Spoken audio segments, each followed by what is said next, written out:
This is John. Hello. John works in the ACH Investigations Department for ABC Bank. One of his customers wrote a check that was ultimately converted to an ACH item by the originating bank.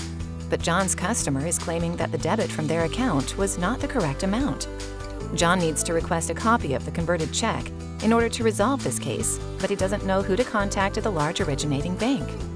Why waste valuable time initiating contact with another financial institution to solve simple ACH exception cases?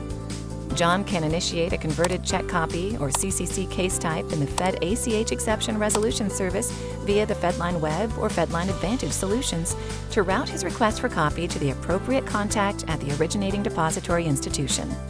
The ODFI can then reply back within the Exception Resolution Service and provide the requested copy. Case closed. Want to learn more about the Exception Resolution Service and how it can help solve simple ACH exception cases? Find your account executive's contact information on frbservices.org to get signed up.